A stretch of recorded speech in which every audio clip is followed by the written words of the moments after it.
Republican Texas Congressman Kevin Brady, a senior member of the House Ways and Means Committee, believes he may have the answer in the form of a Save Our States Act. He joins us now.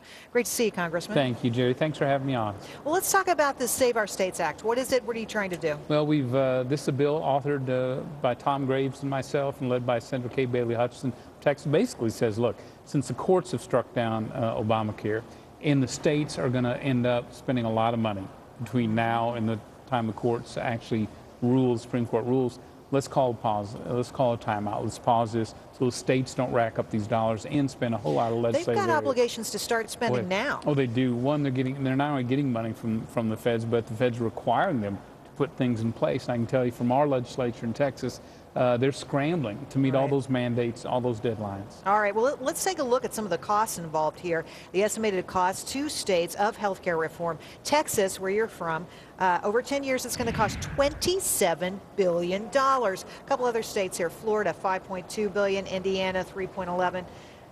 Congressman, do these states have this money? They do not. They are struggling as it goes right now. In fact, the Texas shortfall for the whole biennium, a major gap, is about the size of the Medicaid costs, and we're not alone. And most states also understand, too, that these are just teaser rates, that the way that they've set up ObamaCare, that they go away. And as the federal government runs out of money, and they will, they're going to end up shifting more costs down to them.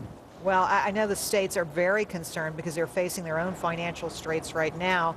One estimate from the Congressional Budget Office that Medicaid and S-CHIP programs will cost states an estimated $20 billion. That is a lot of money. It is, and you know, at a time, again, I think we're taxpayers just have drawn the line, no more taxes at any level for the federal government to be driving the program that drives up those local and state taxes. And to not accomplish the goal of lowering health care just seems objectionable. Well, I think the problem also becomes the burden on individuals as well. You know, we just outlined a couple of minutes ago the taxes that are imposed at the individual level. So my guess is you get those taxes imposed at the individual level, and then your state turns around to you and says, hey, we really can't afford this. We're going to impose higher taxes on you at the state level to make up the difference. Well, they are. And to be able to close that gap, frankly, they're looking at all sorts of revenues, which is, again, I think why calling a timeout, you know, letting the courts decide this before the states spend more and more money. And truthfully, you're going to see in the next 2 years just a fire hose of new regulations and mandates and rules coming down on you and me and these states, all of which drive the price up. So common sense says, let's hold off. Common sense says that, but the president says no. He's going to veto anything that comes his way that hurts or makes Obamacare slow down.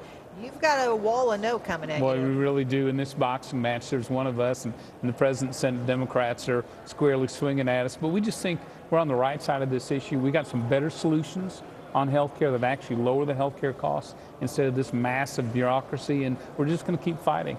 All right. Kevin Brady.